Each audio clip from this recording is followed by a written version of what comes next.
Hello students, welcome to all about civil. Concrete technology हमने नया subject start किया है। तो इसमें अभी हम बेसिक पढ़ रहे हैं, इंट्रोडक्शन, यानी कि कंक्रीट टेक्नोलॉजी के बारे में और कंक्रीट क्या होता है और कंक्रीट की प्रॉपर्टीज़ क्या क्या है। तो कुछ प्रॉपर्टीज़ हमने पढ़ ली थी। तो जैसे आप यहाँ पर फिगर में देख रहे हैं, ये जो मिक्सचर है, अब इस मिक्सचर के अंदर क्या क्या है, वाटर है, सैंड है, सीमेंट है, फाइन एग्रीगेट है, कोर्स एग्रीगेट है।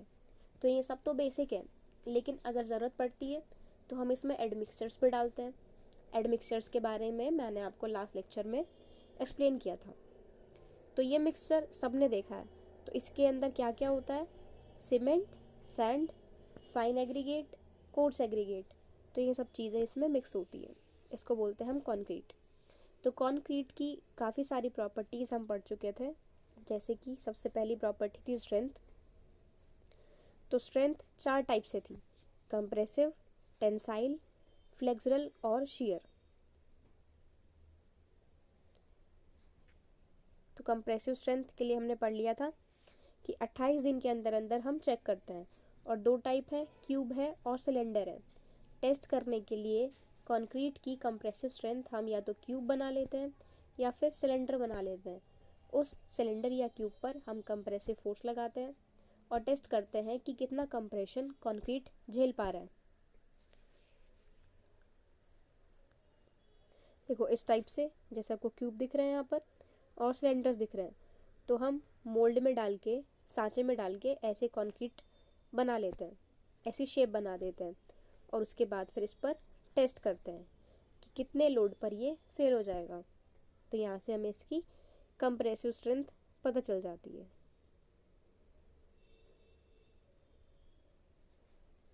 नेक्स्ट इसके बाद हमने टेंसाइल स्ट्रेंथ पढ़ा था, और पढ़ा था कि टेंसाइल स्ट्रेंथ कंक्रीट में बहुत ही कम होती है। यानी कि जितना भी टेंसाइल स्ट्रेंथ है, टोटल स्ट्रेंथ में जितनी भी टेंसाइल स्ट्रेंथ है, उसका 7 से 10% होती है टेंसाइल स्ट्रेंथ। फिर हमने पढ़ा था flexural strength. Flexural strength depend करती है टेंसाइल स्ट्रेंथ पे, और साथ में जितना बेंडिंग आती है उतना बेंडिंग के साथ साथ फ्लेक्सुरल स्ट्रेंथ भी आने लगती है। और नेक्स्ट हमने पढ़ा था shear स्ट्रेंथ।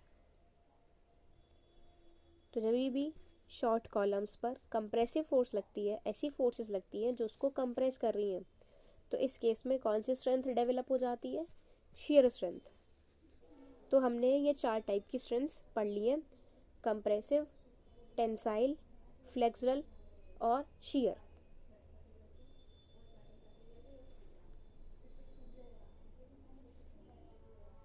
इसके बाद हमने नेक्स्ट टॉपिक शुरू किया था, वर्केबिलिटी। वर्केबिलिटी यानी कि किसी भी काम को करने के लिए जितनी आसानी होती है उसको हम बोलते हैं workability. The ease to do work is called workability, यानी कि काम करने में जितनी आसानी हमें है हम उसको वर्केबिलिटी बोलते हैं। अब कंक्रीट के बारे में यहाँ पर पढ़ रहे हैं, तो कंक्रीट को हम कितनी ईजिली हैंडल कर सकते हैं, कितनी आसानी से हम उसको यूज़ कर सकते हैं, ये होता है वर्केबिलिटी। तो स्ट्रेंथ कंक्रीट की डिपेंड करती है वर्केबिलिटी पर, और कुछ फैक्टर्स हैं जिनसे वर्केबिलिटी प्रभावित होती है, जैसे वाटर कंटेंट। अगर हम वाटर कंटेंट ज़्यादा कर देते हैं, यानी कि पानी हमने काफ़ी ज़्यादा मिला दिया है, तो वर्केबिलिटी बढ़ जाती है, क्योंकि अब जो मिक्स है वो लिक्विड हो गया है, बहुत पेस्ट लिक्विड टाइप हो गया है। तो हम जिस भी शेप में डालना चाहते हैं वो शेप में डल जाएगा और उसी शेप का बन जाएगा, लेकिन इससे कंक्रीट की स्ट्रेंथ कम हो जाती है। तो अलग अलग चीज़ों पर वर्केबिलिटी डिपेंड कर रही है। वर्केबिलिटी का बेसिकली मतलब है कि हम जब कंक्रीट को यूज़ कर रहे हैं तो कितनी आसानी से हम कंक्रीट को यूज़ कर पा रहे हैं, ये होता है वर्केबिलिटी। तो water content, mix proportion, size of aggregate, shape of aggregate, grading of aggregate, surface texture of aggregate, use of admixtures, use of supplementary cementitious materials, time और टेम्परेचर, इन चीज़ों पर वर्केबिलिटी डिपेंड करती है। फिर नेक्स्ट इलास्टिक प्रॉपर्टीज़ हमने पढ़ लिया था कि परफेक्टली इलास्टिक तो नहीं होता, लेकिन जब लोडिंग होती है तो थोड़ी उसमें इलास्टिसिटी आती है। और ये जैसे जैसे कंक्रीट की एज चेंज होती है, यानी कि कंक्रीट बने हुए काफ़ी साल होने लगते हैं, तो ये प्रॉपर्टी उसके साथ साथ चेंज होती रहती है। फिर ड्यूरेबिलिटी हमने पढ़ा था। ड्यूरेबिलिटी बेसिकली मतलब कितने टाइम तक हमारा कंक्रीट चल सकता है, कितना टिकाऊ है। तो ड्यूरेबिलिटी ऑफ कंक्रीट क्या होता है कि कितनी भी वेदर कंडीशंस आए, चाहे वो कैसा भी मौसम हो, तूफान हो, बारिश हो, गर्मी हो, सर्दी हो, वो सब झेल गया कंक्रीट। अगर इस टाइप से कोई भी कंडीशंस झेल पा रहा है, अब ये कंडीशंस हुई एक्सटर्नल जो कि बाहरी कंडीशन है, और एक कंडीशन कंक्रीट के अंदर भी होगी। वो कैसे होगा? जब हम मिक्स कर रहे हैं तो हमने कुछ प्रपोर्शन चेंज कर दिए, यानी कि जितना सीमेंट डालना था सीमेंट हमने कम डाला है, वाटर ज़्यादा कर दिया, फाइन एग्रीगेट कम था वो हमने ज़्यादा कर दिया। तो अगर हम ऐसा कुछ चेंज कर दे रहे हैं इंटरनली, तो ये इंटरनल चेंज है, तो इस पर भी ड्यूरेबिलिटी डिपेंड कर रही है। नेक्स्ट हमने पढ़ा था इम्परमिएबिलिटी। तो इम्परमिएबिलिटी होता है कोई भी चीज़ जिसके अंदर से वाटर पास नहीं हो सकता, तो इम्परमिएबिलिटी। तो अब कंक्रीट हमारा इम्परमिएबल होता है। हम इसी टॉपिक पर थे, इम्परमिएबिलिटी पर। तो penetration of concrete by materials in solution में एडवर्सली इफेक्ट इट्स ड्यूरेबिलिटी। अब अगर कंक्रीट के अंदर पेनिट्रेशन होगी, यानी कि रास्ते होंगे पानी को पास होने के, तो इससे उसके ड्यूरेबिलिटी पर असर पड़ेगा। क्यों? क्योंकि अगर पानी अंदर से पास हो रहा है तो अब जितने भी उसके अंदर सरिये होंगे, सरियों में जंग लग जाएगा। सरियों में जंग लगेगा तो साथ में जितना भी स्लैब है वो भी वहाँ से ख़राब हो जाएगा। तो अब ये सब चीज़ें ख़राब होने लगेंगी, तो एज अ रिज़ल्ट हमारा स्ट्रक्चर ख़राब हो जाएगा। जैसे आपने सुना होगा कि छत गिर गई। छत कैसे गिरती है? क्योंकि वहाँ पर सरिये जो हैं वो ख़राब होने लगते हैं, और इसके साथ साथ कंक्रीट भी ख़राब होने लगता है। तो इससे अगर परमिएबल होगा तो कंक्रीट पर असर पड़ रहा है।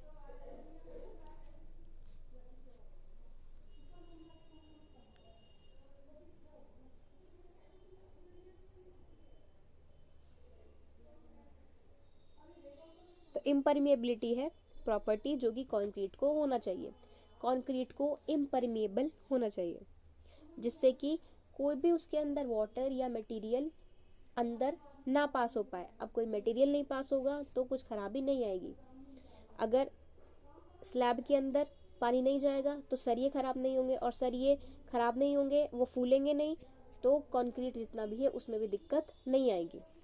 तो इम्परमिएबिलिटी कंक्रीट की प्रॉपर्टी है कि वो इम्परमिएबल है, वो अपने अंदर से पानी को पास नहीं होने देता है। नेक्स्ट है हमारे पास सेग्रीगेशन। सेग्रीगेशन, ब्लीडिंग, ये बहुत ही इंपॉर्टेंट प्रॉपर्टीज़ है। मैंने आपको बताया था जब भी इंटरव्यू में जाओगे ये क्वेश्चन ज़रूर पूछेंगे कि सेग्रीगेशन क्या होता है, ब्लीडिंग क्या होता है। क्योंकि कंक्रीट टेक्नोलॉजी आपका एक ऐसा सब्जेक्ट है जो कि बिल्कुल साइट पर बेस्ड है। इसमें कुछ थ्योरी नहीं है, कुछ हमें रटने वाली बात नहीं है। जितनी चीज़ें हैं साइट के लिए हम समझ रहे हैं, तो साइट के लिए हम चीज़ें समझनी है, उनको रटना नहीं है। क्योंकि साइट पर दिक्कत कुछ भी हो सकती है, तो हमें उसका सॉल्यूशन वहीं के वहीं फाइंड करना है। तो सेग्रीगेशन और ब्लीडिंग ऐसी दिक्कतें हैं जो कि जनरली हो जाती हैं। तो समझते हैं सेग्रीगेशन और ब्लीडिंग। तो सेग्रीगेशन क्या होता है? The tendency of separation of coarse aggregate grains from the concrete mass is called segregation. अब सेग्रीगेशन में क्या होता है? जो भी कोर्स एग्रीगेट होते हैं, एग्रीगेट सीमेंट के अंदर जब हम कंक्रीट बनाते हैं तो उसके अंदर आपने देखा होगा एक तो सैंड होता है और एक होता है बजरी। तो जो बजरी है वो आती है कोर्स एग्रीगेट में, यानी कि ऐसे एग्रीगेट्स जिनका साइज़ बड़ा है, और फाइन एग्रीगेट जिनका साइज़ काफ़ी छोटा है। तो कोर्स एग्रीगेट अगर हमने कोई मिक्स बनाया है, मिक्स बनाने के बाद में उसमें से कोर्स एग्रीगेट यानी कि जितना भी बजरी थी वो सब अलग होने लग गई, अगर ऐसा हो रहा है मिक्स में, तो हम इसको बोलते हैं सेग्रीगेशन।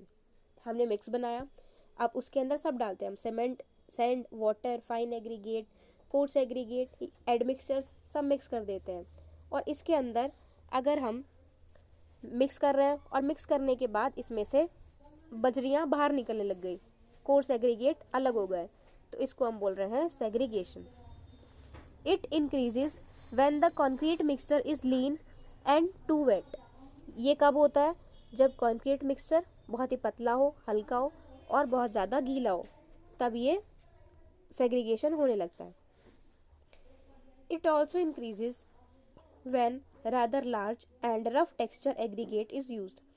और जब हम बहुत ही बड़े और रफ टेक्सचर के, रफ मतलब उनकी शेप खुरदुरी टाइप है, प्लेन नहीं है, तो अगर हम बड़े एग्रीगेट यूज़ कर रहे हैं, बहुत बड़े हैं, साइज़ बहुत ज़्यादा है और रफ है, प्लेन नहीं है, तो भी सेग्रीगेशन होने लगता है।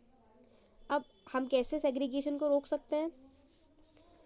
Addition of little air entraining agents in the mix. हम क्या कर सकते हैं?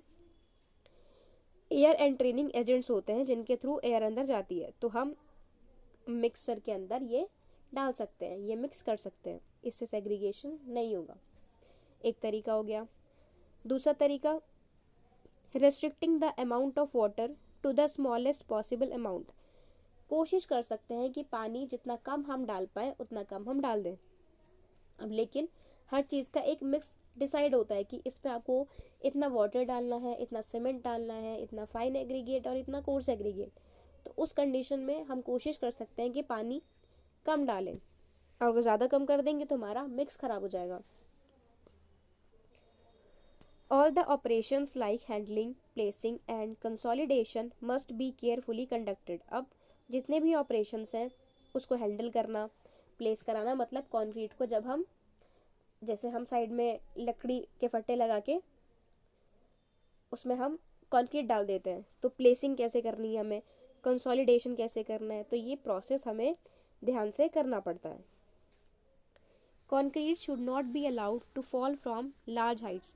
अब जैसे कंक्रीट हम डालते हैं, पोर करते हैं मशीन से भी, सपोज हम ग्राउंड फ्लोर पर मिक्स बना रखा है हमने और हमें 10वीं मंजिल पर भेजना है, तो वो मशीन से जाता है, आपने ये कंस्ट्रक्शन में देखा ही होगा, मशीन से वो पूरा मिक्सचर ऊपर जाता है और उसको हम डालते हैं फ्लोर पे। तो वो हाइट भी ज़्यादा नहीं होनी चाहिए, अगर ये हाइट बहुत ज़्यादा होगी तो भी जो बड़े पार्टिकल्स हैं वो अलग हो जाएंगे, और अलग हो जाएंगे तो सेग्रीगेशन हो जाएगा, यानी कि अब कोर्स एग्रीगेट अलग हो गए तो उनकी स्ट्रेंथ मिक्सचर के अंदर नहीं आ पाएगी। तो ये सब फिनोमिना सेग्रीगेशन का जो है उसको हम ऐसे अवॉइड कर सकते हैं, ऐसे उसको रोक सकते हैं। सेग्रीगेशन रीड करो।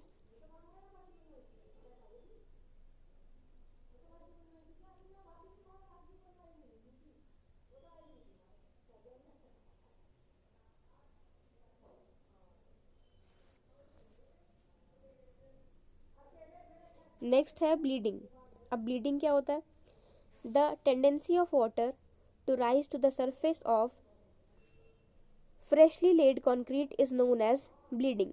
अब क्या होता है, जब हमने मिक्स बनाया है तो कभी कभी ऐसा होता है कि जो पानी है सीमेंट के साथ मिक्स होके वो ऊपर आ जाता है, यानी कि जो हमने पूरा मिक्स बनाया है, अब वाटर तो उसके अंदर पूरा मिक्स हो जाना चाहिए था, क्योंकि जितनी क्वांटिटी थी हमने उतनी क्वांटिटी में सब चीज़ें डाली है, लेकिन कभी कभी कुछ कंडीशंस की वजह से सीमेंट और जो पानी है वो उसमें से मिक्स होके ऊपर आ जाता है, सब चीज़ें नीचे रह जाती हैं और सीमेंट और पानी ऊपर आने लगता है। तो जब ऐसी कंडीशन होती है तो हम उसको बोलते हैं bleeding. The water rising to the surface carries with it particles of sand and cement. अब जो पानी ऊपर आता है उसमें सीमेंट और सैंड मिक्स होता है, which on hardening form a scum layer is popularly known as laitance. अब ये जब सॉलिड हो जाता है तो ऊपर एक लेयर बन जाती है जिसको हम लेटेंस बोलते हैं। कंक्रीट की ब्लीडिंग हम कैसे रोक सकते हैं? ये हम रोक सकते हैं बाय एडिंग मोर सीमेंट, ज़्यादा सीमेंट ऐड कर सकते हैं। दूसरा, by using more finally ground cement. अब सीमेंट भी जब आप कंस्ट्रक्शन एरिया में देखोगे तो सीमेंट का जो बैग होगा तो उंगली के बीच में सीमेंट को रख के देखना, तो आप देखोगे कि सीमेंट बहुत ज़्यादा फाइनली ग्राइंड होता है, बहुत ज़्यादा फाइन ग्राइंड। रेता होता है उसके तो रेत के पार्टिकल्स थोड़े बड़े होते हैं तो वो थोड़ा खुरदुरा होता है, लेकिन जो सीमेंट होता है वो एकदम फाइनली ग्राइंड होता है, बहुत ही मतलब बारीक पिसा हुआ। तो यहाँ पर हम और ज़्यादा फाइनली ग्राउंड सीमेंट को यूज़ कर सकते हैं, तो ब्लीडिंग नहीं होगी। उसके बाद by properly designing the mix and using the minimum quantity of water, यानी कि हम प्रॉपरली डिज़ाइन को मिक्स कर दें और वाटर की क्वांटिटी बिल्कुल मिनिमम रखें, तो भी हम ऐसा कर सकते हैं। By using little air and training agent, अब हम क्या कर सकते हैं, जो एयर एंड ट्रेनिंग एजेंट है उनको यूज़ कर सकते हैं। By increasing the फाइनर part of the fine aggregate, जो फाइनर पार्ट है फाइन एग्रीगेट का, यानी कि जो छोटे पार्टिकल्स हैं उनको और छोटे छोटे पार्टिकल्स को हम बढ़ा सकते हैं। छोटे छोटे पार्टिकल्स रहेंगे तो वाटर में इजीली मिक्स हो जाएंगे और वाटर अलग नहीं होगा। तो ये तरीके हैं ब्लीडिंग के। ब्लीडिंग का स्क्रीनशॉट ले लो।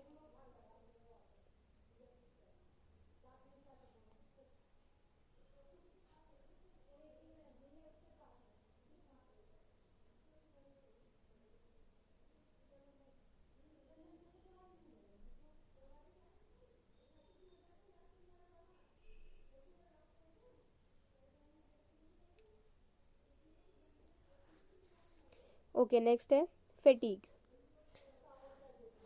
फैटीग क्या होता है? Plain concrete when subjected to flexural exhibits fatigue.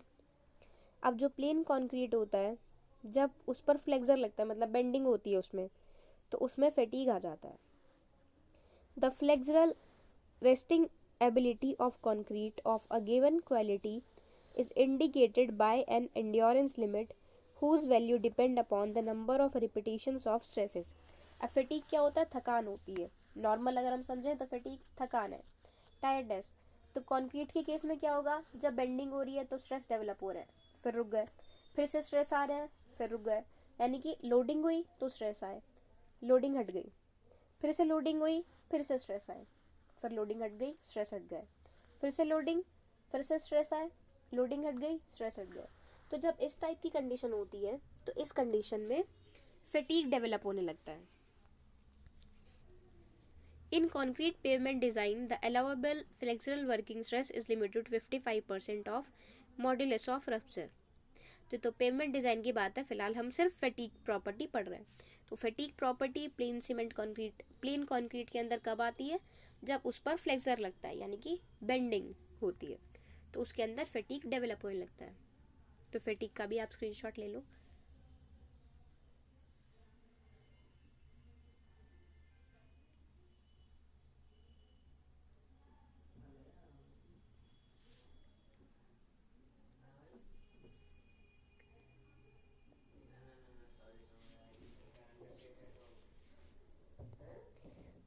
तो ये fatigue, bleeding, segregation, impermeability, ductility, durability, ductility नहीं ड्यूरेबिलिटी है, और इलास्टिक प्रॉपर्टीज, और फिर साथ में वर्केबिलिटी,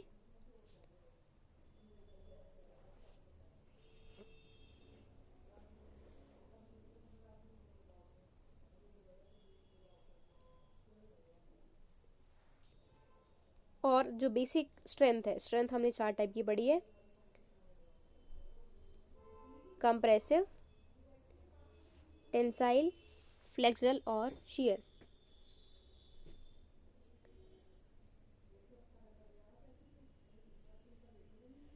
तो ये अलग अलग स्ट्रेंथ्स हैं। तो हमने ये बेसिक प्रॉपर्टीज स्ट्रेंथ की पढ़ी हैं।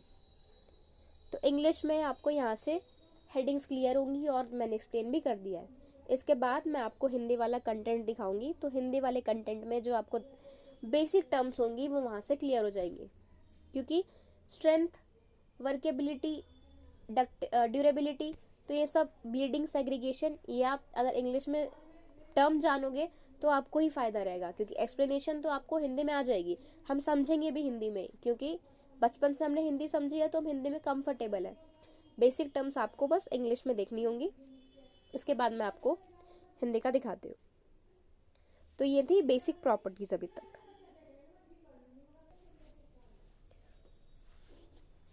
तो यहाँ से अब हमारे पास हिंदी वाला कंटेंट अवेलेबल है।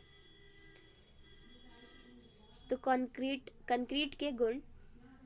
कंक्रीट एक मिश्रित सामग्री है जो उपयुक्त अनुपात में सीमेंट, रेत, समुच्चय और पानी को मिलाकर प्राप्त की जाती है। कंक्रीट एवं सार्वभौमिक निर्माण सामग्री बन गई है जिसका बड़े पैमाने पर सिविल इंजीनियरिंग निर्माण में उपयोग किया जाता है। सिविल इंजीनियरिंग निर्माण में कंक्रीट का बड़े पैमाने पर उपयोग क्यों किया जाता है? चूँकि ऐसी कोई सामग्री नहीं है जो अपनी उच्च संपीड़न शक्ति, किसी भी रूप और आकार लेने के लिए लचीलेपन, आग के प्रति अत्यधिक प्रतिरोधी और नगण्य रखरखाव लागत के साथ जंग न हो, इसके बारे में कंक्रीट से प्रतिस्पर्धा करता है। जैसा कि हम जानते हैं कि कंक्रीट का उपयोग निर्माण संरचना में नहीं किया जाता है। एक संरचना को मजबूत बनाने के लिए कंक्रीट में प्रबलित सलाखों को डाला जाता है। तो यहाँ पे यही बात बताइए कि क्योंकि कंक्रीट की ऐसी प्रॉपर्टीज़ होती है, ऐसी प्रॉपर्टीज़ जैसे कंप्रेसिव स्ट्रेंथ बहुत अच्छी है और साथ में किसी भी शेप और साइज में हम उसको बना सकते हैं और उसके अंदर डक्टिलिटी है, ड्यूरेबिलिटी है। तो इन सब चीज़ों की वजह से हम कंक्रीट को बहुत ज़्यादा यूज़ करते हैं। जहाँ पर कंक्रीट सिर्फ ऐसे काफ़ी नहीं है तो वहाँ पर हम कंक्रीट के अंदर स्टील की बार्स डाल देते हैं, आयरन बार्स डाल देते हैं, सरिये जैसा आप जानते हैं। तो जब हम सरिये डाल देते हैं तो कंक्रीट में जहाँ वीक होता है वहाँ पर हम उसकी टेंसाइल स्ट्रेंथ भी बढ़ा देते हैं।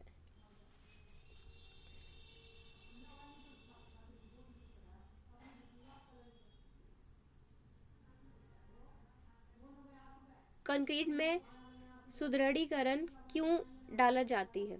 अब देखो, हमने अभी जस्ट पढ़ा है लास्ट लेक्चर में कि कंक्रीट कंप्रेसिव स्ट्रेंथ बहुत अच्छा है। कंप्रेशन में कंक्रीट बहुत अच्छा होता है क्योंकि कोई भी कंप्रेशन कंक्रीट झेल सकता है।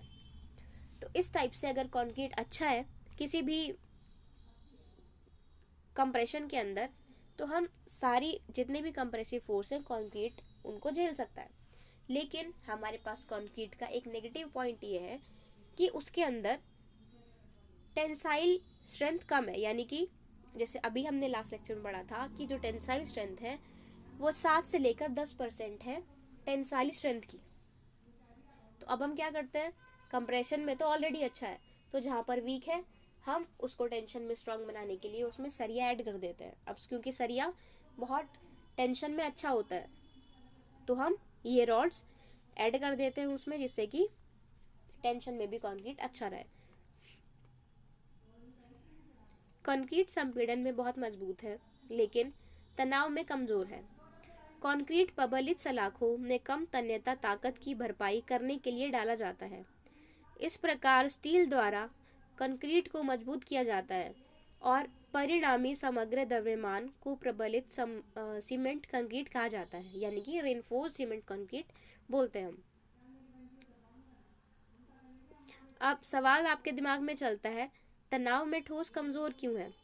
वैसे तो तनाव में ठोस मजबूत होता है, लेकिन कंक्रीट की संकुचित प्रकृति तनाव से 10 गुना अधिक मजबूत होती है। यानी कि उसकी जो कंप्रेसिव स्ट्रेंथ होती है वो 10 टाइम्स ज़्यादा होती है। तो कंक्रीट में संपीड़न बल इक्वल होता है कंक्रीट का 10 इंटू तनाव बल। ठीक है, यानी कि अगर हम उसकी कंप्रेशन को, उसके टेंशन को 10 से मल्टीप्लाई करेंगे तो कंप्रेशन आएगा। यानी कि कंप्रेशन तो बहुत ज़्यादा झेल सकता है लेकिन टेंशन बहुत ही कम, 7 से 10% के बीच में इतनी वैल्यू रहती है। अब विशिष्ट होने के लिए सीमेंट, रेत, पानी और कुल मिलाकर मिश्रित किया जाता है। समग्र बलों को ले जाने के लिए सकल महत्वपूर्ण भूमिका निभाता है और शीर्ष मिश्रण सीमेंट, रेत, पानी इन समुच्चय में शामिल होने के लिए गोंद के रूप में कार्य करता है। जब बल एक ठोस सदस्य पर लागू होता है तो यह गोंद एक समग्र से दूसरे में संकुचित तनाव स्थानांतरित करता है। तकनीकी शब्दावली में गोंद को इंटरफेसियल संक्रमण क्षेत्र के लिए जाना जाता है। तो ये बेसिकली यहाँ पर बताया गया है कि कंप्रेशन और टेंशन में किस टाइप से होता है। इसके बाद हम नेक्स्ट पढ़ेंगे कंक्रीट के महत्वपूर्ण गुण। जो अभी हमने प्रॉपर्टीज़ डिस्कस की है कि कंक्रीट की क्या क्या प्रॉपर्टीज़ होती है, तो हम यहाँ पर उसको हिंदी में डिस्कस करेंगे और ये प्रॉपर्टीज़ हम नेक्स्ट लेक्चर से पढ़ेंगे। Okay, thank you.